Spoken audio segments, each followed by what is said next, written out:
انسان اپنا مقدر خود بدل سکتا ہے۔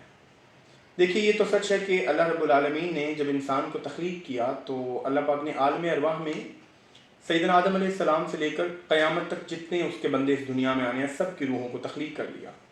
اب لوگ جو ہیں ان کو ایسا محسوس ہوتا ہے کہ جو ان کے مقدر میں ہے وہی ہو رہا ہے، اور وہ اس کو مقدر سمجھ کر جو ہے نا بے بسی میں بیٹھ جاتے ہیں، مایوس ہو جاتے ہیں، اور اس طرح وہ اپنا جو ہے نا خدا سے دوری بھی اختیار کر لیتے ہیں، اور کبھی کبھار ان کا رشتہ جو ہے وہ خدا سے کمزور ہو جاتا ہے۔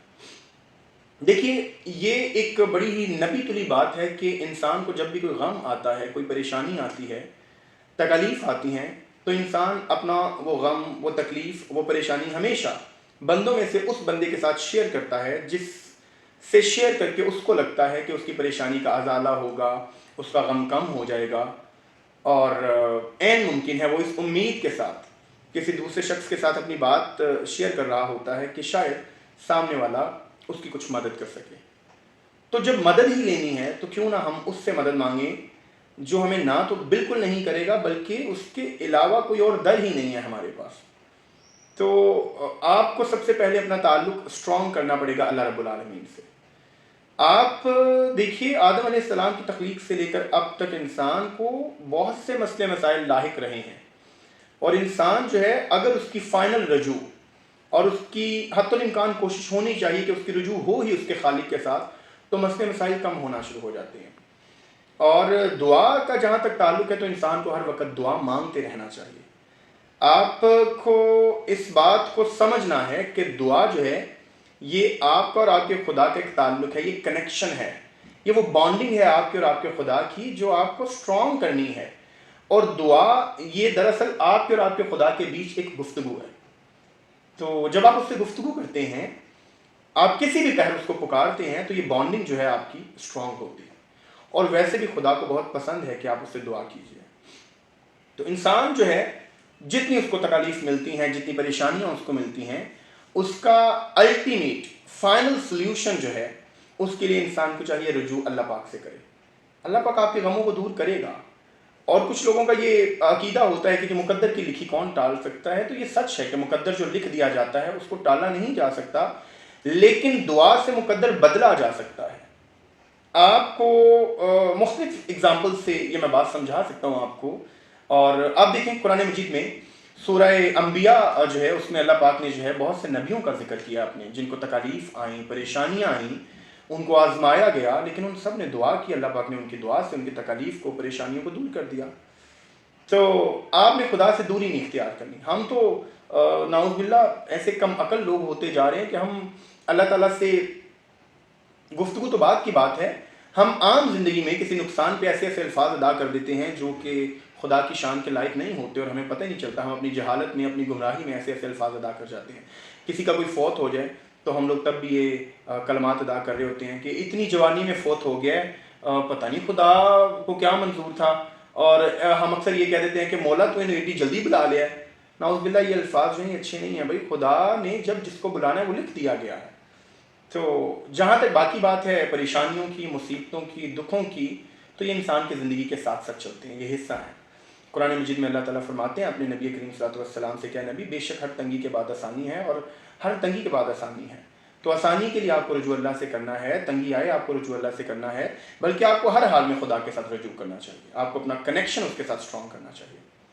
میں 12ویں کلاس میں پڑھتا تھا تو ایک فیمیل تھیں ہماری ٹیچر جو ہمیں پڑھایا کرتی تھیں، وہ کہا کرتی تھیں کہ میں تمہیں آج ایک ایسا طریقہ بتاتی ہوں کہ ایک ایسی ہستی کو آپ نے کال کرنی ہے، جس کو جب آپ کال کریں گے نا تو اس کو کال کر کے آپ اپنے غم اس کو سنائیں گے تو آپ کے غم سنے بھی جائیں گے، ان کا ازالہ بھی ہوگا۔ عقل کم تھی تو ہمیں لگا پتہ نہیں کس کا نمبر دیا جا رہا ہے، تو انہوں نے کہا نکالیے کاپیز اور نمبر لکھیے۔ تو جب ہم نے بڑے شوق کے ساتھ کاپیز نکالی تو انہوں نے کہا کہ جی رات کا جب عالم ہوگا، دنیا سو رہی ہوگی، آپ نے اپنی نیند سے بیدار ہونے کی کوشش کرنی ہے، جاگنا ہے، جاگ کے وضو بنانا ہے، اچھے طریقے سے وضو کرنا ہے، اور اس کے بعد آپ نے مصلی بچھا کر اللہ کے حضور جو ہے نا 2 نوافل پڑھنے ہیں، اور آپ نے خدا سے گفتگو کرنی ہے، تو آپ کی اس کال کا وہ آنسر ضرور کرے گا۔ تو تب مجھے احساس ہوا، تب مجھے یہ بات سمجھ آئی کہ خدا کے ساتھ انسان کا تعلق جو ہے وہ بہت مضبوط ہونا چاہیے۔ آپ کسی کے پاس جا کر اس سے جب کوئی مدد مانگتے ہیں تو کہیں نہ کہیں آپ کو شرمندہ بھی ہونا پڑتا ہے. اور بڑے ظرف والے وہ لوگ ہوتے ہیں جو آپ کی مدد کرنے کے بعد آپ کو جتلاتے نہیں ہیں، ورنہ عام طور پہ لوگوں کا رواج ہے کہ وہ لوگوں کو جتلانا شروع کر دیتے ہیں. تو آپ کو پریشانیاں ہیں، غم ہے، تکالیف ہیں، آپ اللہ سے رجوع کریں. میں آپ کو مثال دیتا ہوں حضرت ایوب علیہ السلام کی. سورہ انبیاء میں اللہ تعالیٰ فرماتے ہیں ایوب علیہ السلام جو تھے، آپ کو معلوم ہونا چاہیے بہت امیر تھے، اپنے دور کے ملینئر تھے. اللہ پاک نے ان کو اولاد سے نوازا تھا، اللہ نے ان کو بے تحاشا دولت سے نوازا تھا، ان کے پاس بہت سی زمینیں تھیں، بہت سے جانور تھے ان کے پاس. پھر اللہ پاک نے اپنے نبی کو آزمانا چاہا تو اللہ پاک نے ان پہ بیماری جو ہے وہ مسلط کر دی. جب بیماری آئی، پیسہ بھی چلا گیا اور اولاد بھی اللہ پاک نے ان سے چھین لی. اللہ پاک نے ان کو بیماری لاحق کر دی. تو جب حضرت ایوب کو ایک لمبا عرصہ، ایک طویل عرصہ بیماری لاحق رہی تو انہوں نے اللہ پاک سے دعا فرمائی. انہوں نے کہا یا پروردگار عالم، مجھے یہ بیماری تکلیف دیتی ہے. تو پھر اللہ پاک نے جو ہے اور انہوں نے یہ کہا حضرت ایوب نے کہ اللہ یہ بیماری مجھے تکلیف دیتی ہے اور تو سب سے زیادہ رحم فرمانے والا ہے. تو اللہ پاک نے ان کی دعا کو سنا تو اللہ پاک نے ان کی بیماری کو دور کر دیا. تو یہ تو انبیاء کا طریق بھی رہا ہے کہ انہوں نے دعاؤں سے اللہ رب العالمین سے جو ہے نا وہ اپنی مشکلات کی آسانی مانگی ہے. پھر آپ دوسری طرف دیکھیں کہ جناب حضرت یونس علیہ السلام جو تھے، قرآن میں ان کا ذکر ملتا ہے. اگر دیکھیں آپ غور سے جائزہ لیں تو حضرت یونس علیہ السلام جو تھے، آپ کو مچھلی نکل گئی تھی. تین اندھیرے ان پر جو ہے وہ غالب آ گئے تھے.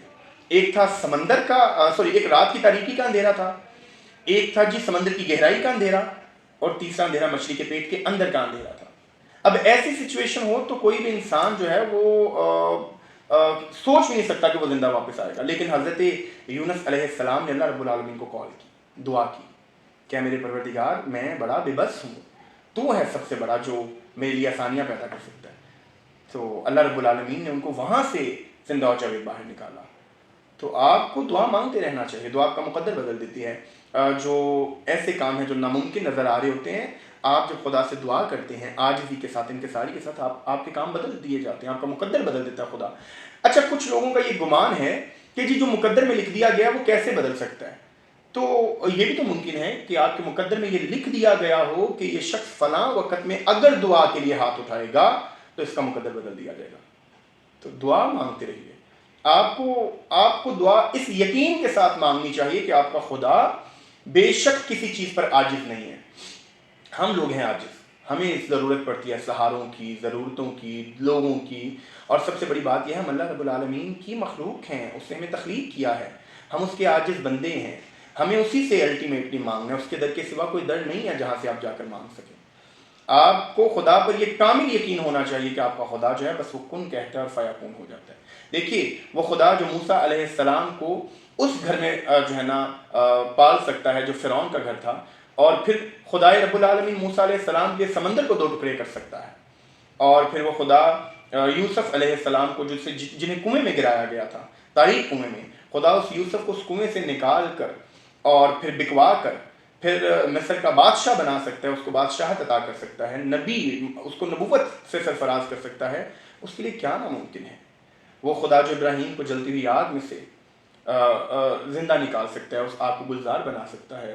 وہ خدا جو موسیٰ کے عصا مارنے پر جو ہے نا ایک جگہ سے 12 چشمے نکال سکتا ہے، اور وہ خدا جو اسماعیل علیہ السلام کی گردن پر چلنے والی چھری کو الٹا سکتا ہے اور اسماعیل کو زندہ اور جاوید اٹھا سکتا ہے. آپ کو کیا لگتا ہے اس خدا کے لیے مشکل ہے آپ کی دعاؤں کو قبول کرنا؟ ہمارا ایمان اسٹرانگ ہونا چاہیے. تو جسے ہم اپنے لیے مشکل سمجھ رہے ہوتے ہیں، جسے ہم اپنے لیے تنگی سمجھ رہے ہوتے ہیں، ہو سکتا ہے وہ ہمارے لیے ایک نئے چیپٹر کا آغاز ہو، وہ ہمارے لیے ایک نئی زندگی کا آغاز ہو. کیونکہ انسان کو اللہ رب العالمین پہلے آزماتا ہے. جب انسان اللہ کی آزمائش پر صابر اور شاکر بن کر پورا اترتا ہے تو پھر اللہ اس کو انعامات سے نوازتا ہے. اور سب سے بڑا انعام اللہ رب العالمین جو اپنے بندوں کو دیتا ہے وہ اپنی قربت کا دیتا ہے، اپنی محبت کا دیتا ہے. تو آپ لوگ دعا مانگتے رہا کریں. ماں باپ کو چاہیے اپنی اولاد کے حق میں نیک تمنائیں، نیک دعائیں مانگتی رہیں. اور کبھی بھی غصے کے عالم میں بھی اپنے منہ سے ایسے الفاظ نہ نکالیے جو الفاظ جن کا مداوع جو ہے نا نہ کیا جا سکے اور بعد میں آپ کو پچھتاوا ہو. تو اپنے الفاظ میں نرمی پیدا کیجیے، اپنے بول جو ہیں وہ میٹھے کیجیے. آقا صلی اللہ علیہ وسلم کے اسوہ حسنہ پہ چلنے کی کوشش کیجیے. اب آقا صلی اللہ علیہ وسلم جو ہیں وہ ہمارے آخری نبی ہیں. اور آقا صلی اللہ علیہ وسلم جو ہے وہ کامل ترین ہستی ہیں، لیکن آپ دیکھیے، آپ اگر ان کی حیات طیبہ کو پڑھیں تو آقا صلی اللہ علیہ وسلم ہر وقت دعا مانگا کرتے تھے، آپ اللہ کے حضور سر بسجود ہو جاتے تھے، ہمارے لیے مانگا کرتے تھے۔ تو ہمیں چاہیے کہ ہم دعاؤں کا سہارا لیں، اور دعا جو ہے یہ عبادت کا مغز ہے۔ تو آپ جب عبادات کریں، نماز پڑھیں، روزہ رکھیں، زکوٰۃ دیں، یا آپ دن میں خدا کو یاد کریں، چلتے پھرتے خدا کو یاد کریں، تو دل میں، زبان پر آپ جو ہے نا اللہ کو پکاریے، اس سے دعا کیجیے، وہ آپ کی دعاؤں سے آپ کے مقدر یقیناً بدلے گا۔ اور کامل ایمان رکھیے کہ خدا کے دربار میں جب آپ چلے گئے ہیں تو یہ وہ دربار ہے، وہ خدا اس شان کے لائق ہے جو آپ کو رسوا نہیں کر سکتا۔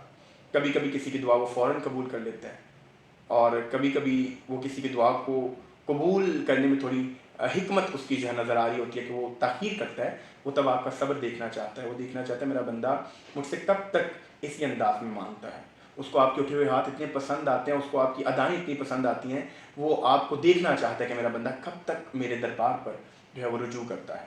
آپ نے دروازے پہ دستک دیتے رہنا ہے، دیتے رہنا ہے، دروازہ کھلے گا اس یقین کے ساتھ۔